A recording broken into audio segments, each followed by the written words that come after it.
Еден дел од сведочењето на Камчев денеска на суд, можеби не е меѓу најцитираните, но остава впечаток, а тоа е дека за случајот со рекетот, или како што е прикажан случајот, тој прво му кажал на директорот на Управата за безбедност и контраразузнавање, по тоа време тоа е Горан Николовски Џони.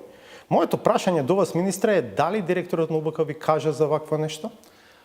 Видите, тоа е еден од поинтересните случаи кои што се случуваат, така да сите службени информации кои што се доставени и до управата, односно до Министерството за внатрешни работи, се доставени и до мене и до соодветните институции таму кај што требате. Вие знаете дека како и за сите други случаи, и за овој случај, Министерството за внатрешни работи исклучиво беше посветено на остварување на сите барања за водењето на истражната постапка од страна на основното обвинителство за организиран криминал. Тоа што Камчев го кажува мислам дека дури пред да му соопшти на премиерот дека му се доверил на директорот на УБК и тоа, ако добро разбирам, не бев во судницата, се разбира, ги читам пренесените извештаи, дека му се доверил по пријателска, другарска линија.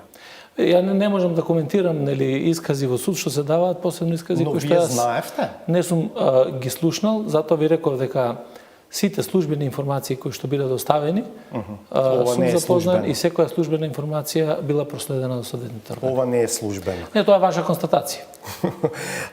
Дали ова можеби е причината зошто Николовски не стана директор на Агенцијата за национална безбедност? Не, нема никаква поврзаност случајот со изборот на директор во Агенцијата за национална безбедност. Тоа беше процес кој што претходно се случуваше, се правеа консултации и помеѓу политичките субјекти, се правеа консултации неопходни за да се избере директор на Агенција за национална безбедност и на основа на тоа се носе одлуките. Значи нема никаква поврзаност. Николовски е се уште вработен во агенцијата? Да.